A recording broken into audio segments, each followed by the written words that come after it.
isso.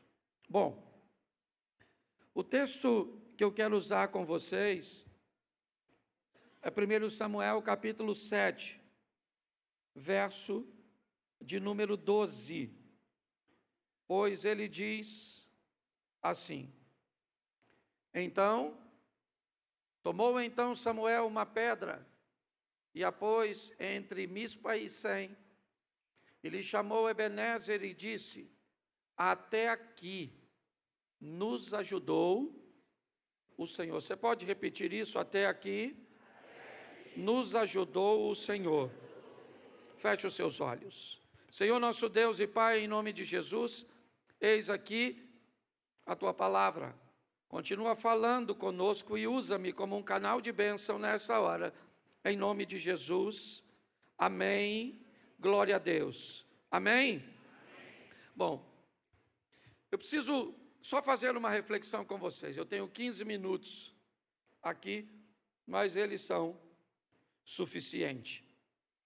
Quando nós começamos a ler o livro do profeta Samuel, inicialmente nós vamos nos deparar com a dor de uma mulher que não pode engravidar.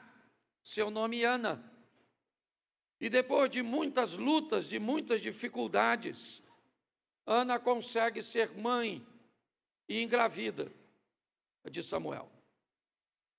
Samuel, então, depois de um tempo, é direcionado a trabalhar e a servir ao Senhor em Siló, auxiliando a Eli, o sacerdote, e os 2 filhos de Eli, Ofni e Finéias. Quando olhamos para isso, nós vamos descobrir algumas coisas que são importantíssimas, pois o que eu estou narrando a você precede o que disse Samuel: até aqui nos ajudou o Senhor. O capítulo 3, no verso 13, por favor, coloque para mim. Capítulo 3, verso 13. Assim os filisteus foram abatidos e nunca mais... Não me vende não. É capítulo 3, verso 13. Se não, amém? Me ajuda aí quem está aí atrás. Porque eu já lhe fiz saber que julgarei a sua casa para sempre. E pela iniquidade que ele bem conhecia, porque fazendo-se os seus filhos execráveis, não os repreendeu. Preste atenção aqui, porque a história vai se desenrolar, utilizando os filisteus como uma ferramenta para corrigir Israel. Samuel, ele vai servir ao Senhor aos pés de Eli, e a casa de Eli, ela está corrompida, e Eli não faz nada para corrigir seus filhos. Então Samuel está servindo. Isso são os textos que precedem o texto que eu li, o capítulo 7. Só para você entender até chegarmos lá. Nesse contexto, Samuel então vai servir ao Senhor. E servindo ao Senhor na casa de Eli, uma vez Samuel escuta um som que chama seu nome, e ele vai até Eli, achando que é Eli que o chama. Ele disse: eu não te chamei. Samuel volta a deitar. A voz o chama outra vez, ele vai até Eli, e ele explica a Eli: eu só estou te incomodando, eu só vim até aqui porque você me chamou. Ele disse: não, eu não te chamei. Volta a deitar. Eli, ou Samuel vai, deita, e a voz chama a terceira vez. E ele volta. Provavelmente agora um pouco mais desconfortável, ele diz: olha, Eli, eu só estou aqui porque você me chamou. Ele disse: não, meu filho, faz o seguinte, volta a deitar. E se essa voz te chamar, você diz: fala, Senhor, que o teu servo ouve. E naquela noite Samuel vai ser visitado pelo Senhor pela primeira vez.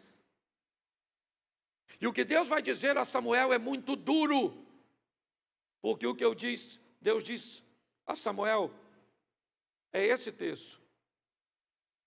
Deus está falando com Samuel a respeito de Eli, no verso 13. Ele bem conhecia o que fazia seus filhos e ele não os repreendeu. Mas o verso 14 é o pior. Portanto, jurei, é o Senhor, a casa de Eli, que nunca mais será expiada a sua iniquidade, nem com sacrifício, nem com ofertas de alimentos.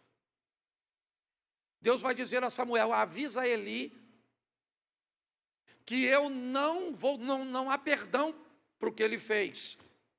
Não há desculpas para o que ele fez. Ele sabia tudo o que estava acontecendo e não fez nada.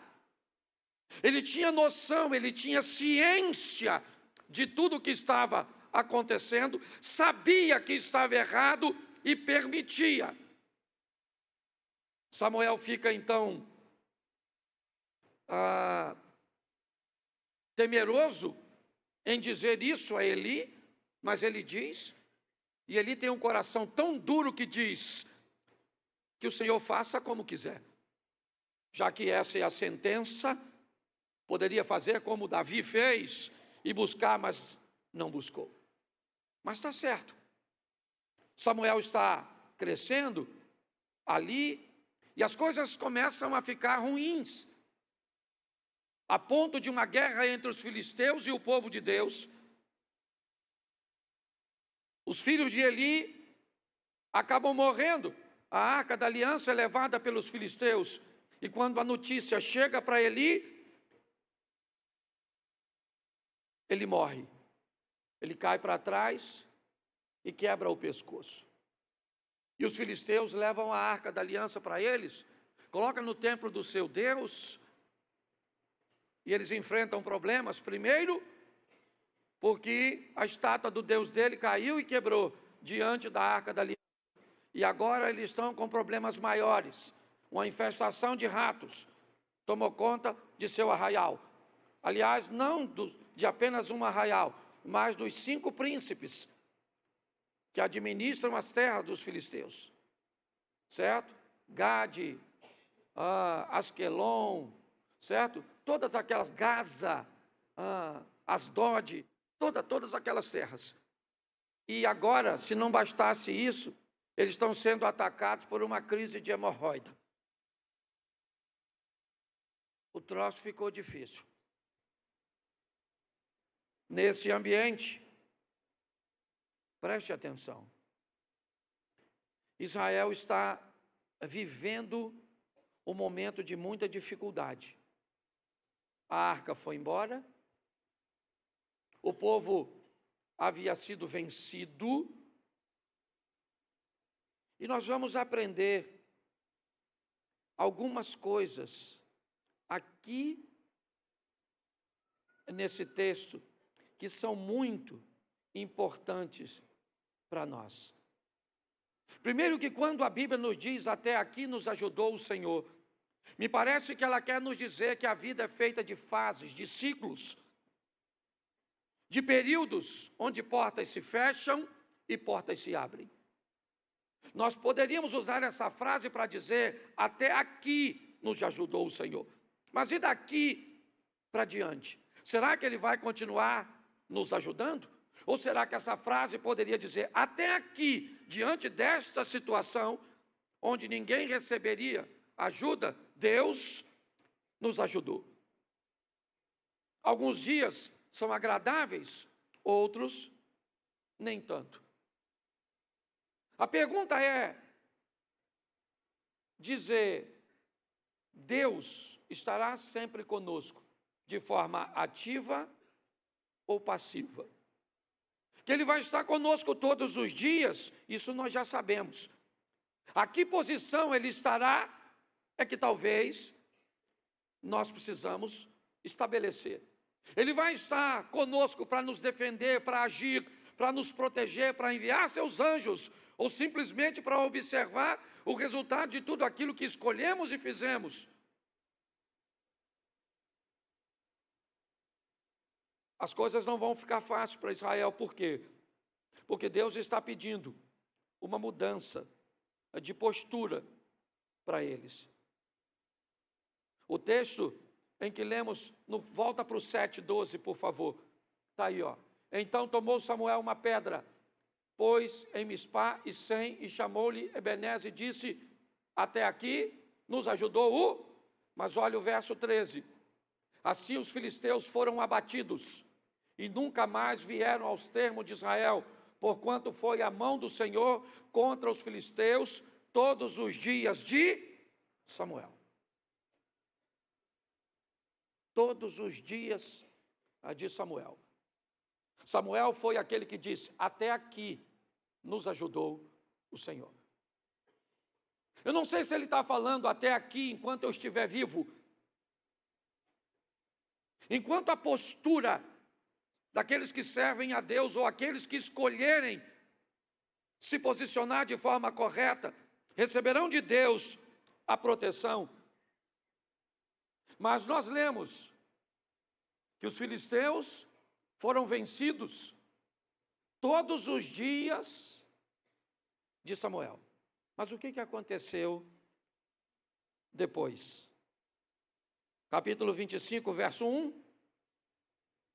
E faleceu Samuel, e todo Israel se ajuntou, e o prantearam, e o sepultaram na sua casa, em Ramá. E Davi se levantou e desceu ao deserto de Parã. No capítulo 7, verso 14, que lemos, diz: enquanto Samuel estava vivo, Deus estava com o povo de uma forma ativa. Depois que Samuel morreu, a postura do povo mudou. Então Deus continua com o povo, porém agora de uma forma passiva. Deus sempre vai estar com você. Não acredite que Deus vai lhe virar as costas. Mas a pergunta não é se Ele está com você, é se Ele está com você de forma ativa ou passiva. Se as bênçãos do Senhor estão te seguindo, te acompanhando, cuidado, porque o estilo de vida que nós resolvemos viver e a postura administrativa que nós resolvemos aplicar na nossa vida reflete o nosso sucesso ou o nosso fracasso. Enquanto Samuel estava vivo, liderando aquele povo, a postura de Deus era ativa.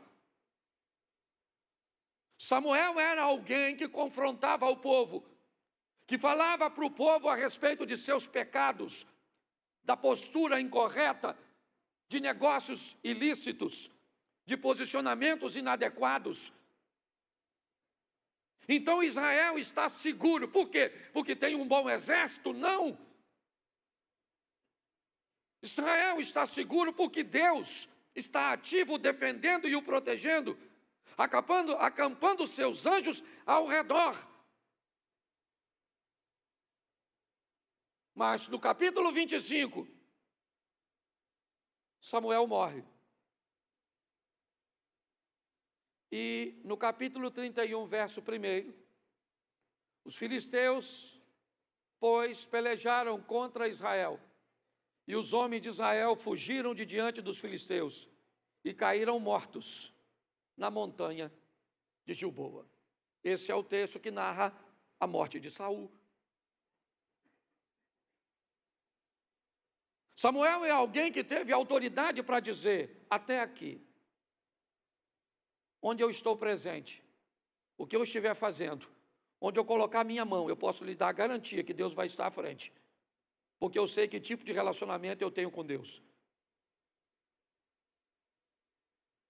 Talvez você não consiga a garantia para seus filhos, para seus amigos, para as pessoas que você ama ou gostaria de ter. Mas quando eu olho a postura de um homem que resolveu servir, adorar a Deus e levar a Deus a sério, as coisas são diferentes.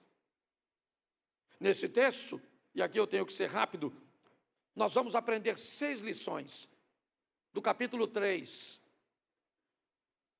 até o capítulo 31. A primeira lição: para se ouvir a voz de Deus, precisa-se ter experiência. Samuel ouvia a Deus, mas não sabia que era Deus. E para ele saber que é Deus, ele contou com a sabedoria de alguém mais experiente, de Eli. Nem tudo que você ouve, nem tudo que você pensa, nem tudo que você sente, virá do trono de Deus. Se você ainda não tem experiência, cuidado com o que você diz, cuidado com o que você pensa, cuidado com o que você sente. Se você puder contar com a experiência de alguém que já tem um caminho, uma caminhada nessa estrada, fique atento.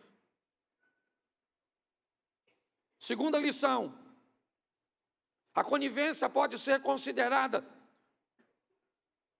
com o mesmo peso do pecado não corrigido. Quem pecava não era Eli, quem pecava eram os filhos de Eli. Os filhos de Eli morreram.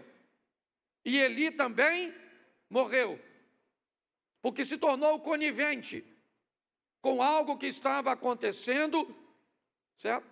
No sacerdócio. Isso é uma chamada extremamente importante, um alerta para todos nós. Que tipo de postura nós temos diante da casa de Deus? Que tipo de posicionamento nós temos diante da igreja do Senhor? Porque hoje somos o templo do Senhor, sim, Ele faz morada em nós, mas também pertencemos a uma igreja. E como nos comportamos quando uma igreja está vivendo num ambiente de pecado? Que tipo de postura e de responsabilidade nós temos sobre isso? Essa é uma lição que aprendemos aqui. O pastor não é dono da igreja. E isso é verdade, o pastor não é dono. Mas muitas vezes, quando as pessoas sabem de coisas e podem corrigir coisas e não corrigem, elas transferem essa responsabilidade para o pastor. Então fica aqui uma lição para mim e para você. Se você for conivente com alguma coisa que acontece na casa do Senhor, segundo esse texto, o peso sobre você recorre na mesma proporção do pecador, por causa da conivência. Terceira lição que nós vamos aprender aqui: quando os filisteus levam a arca da aliança para suas cidades, ele leva essa arca da aliança como um amuleto, como se ela fosse um objeto que lhe oferecesse sorte. E aprenda uma coisa: nada, ok? Nada, nem a Bíblia, nada pode ser considerada como um amuleto. Nós não temos objeto nenhum, certo? Objetos de culto não são amuletos. Não adianta botar sua Bíblia aberta no Salmo 91 para espantar os maus espíritos. Nada. Nós aprendemos isso aqui. Levaram para fazer de amuleto e deu problema. Quando eles devolvem, depois você lê que eu não sou obrigado a ler tudo. Eles devolvem a arca da aliança e fizeram rato de ouro e hemorroida de ouro. E botaram num cofre e devolveram junto com a arca como sacrifício. Porque para eles aquilo era um amuleto. Bíblia não é amuleto. Não adianta botar um hino dentro da sua casa achando que um hino por si só pode consertar a sua casa. O que conserta a sua casa, a sua família e sua vida é o cumprimento e obediência à palavra de Deus. É assim que funciona.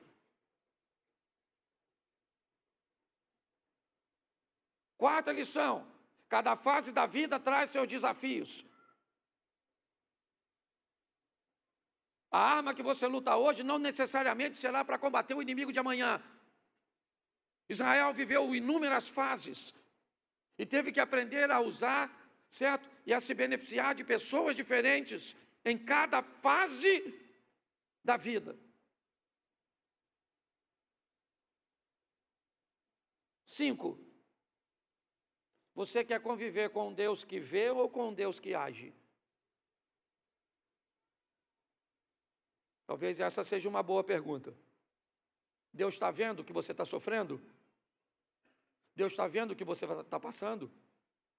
Isso é suficiente para você? Se for, tudo bem. Você ama um Deus passivo, um Deus que está atento, observando todas as coisas. Quando você resolve viver com Deus uma outra intensidade de relacionamento, você tira Deus de um ambiente passivo e coloca Deus num ambiente ativo. E quando Deus está no modo ativo, quem mexer com você, mexeu com Ele.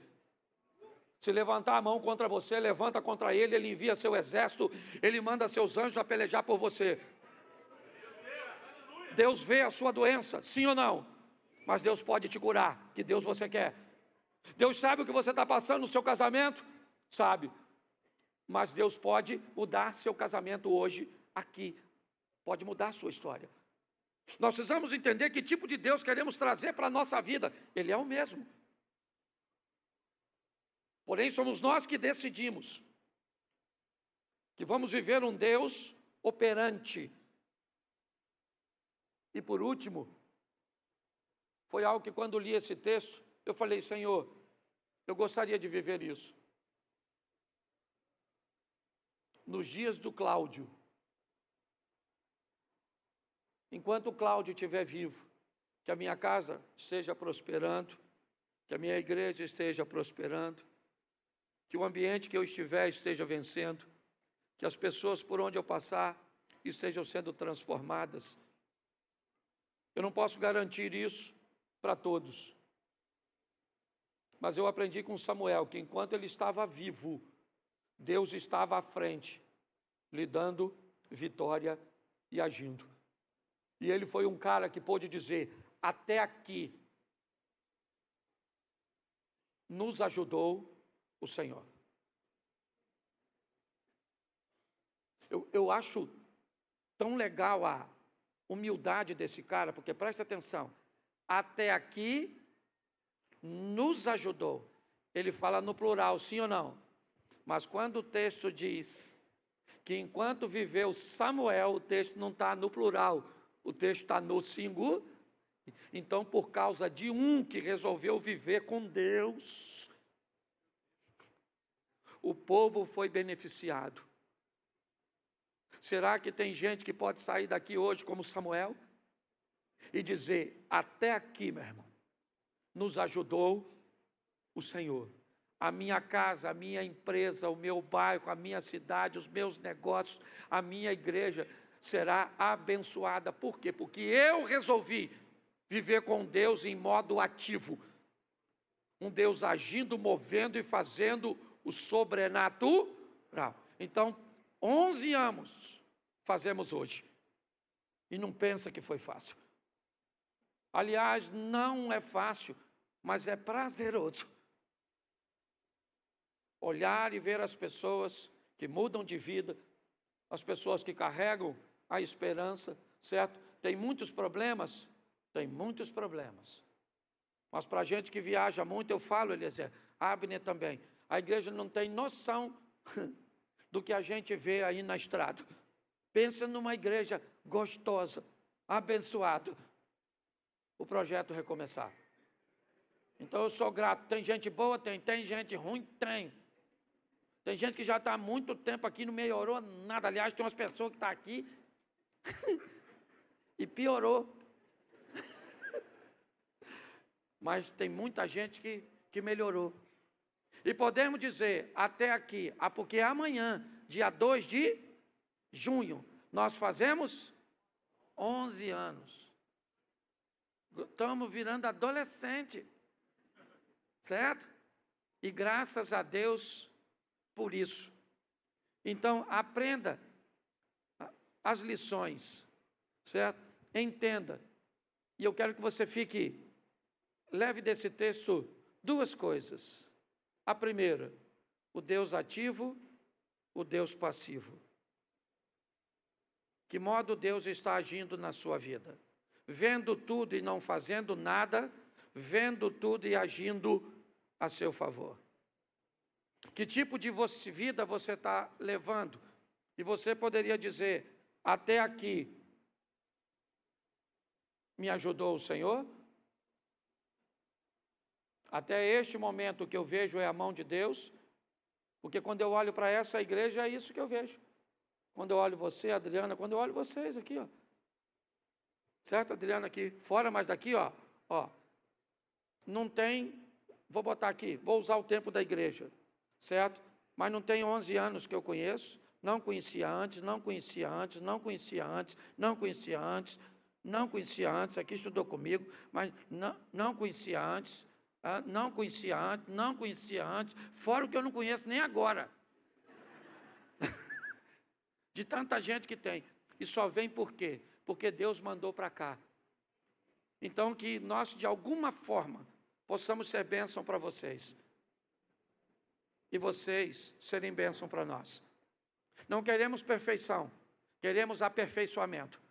Queremos só que amanhã sejamos melhor do que hoje. E vamos poder dizer,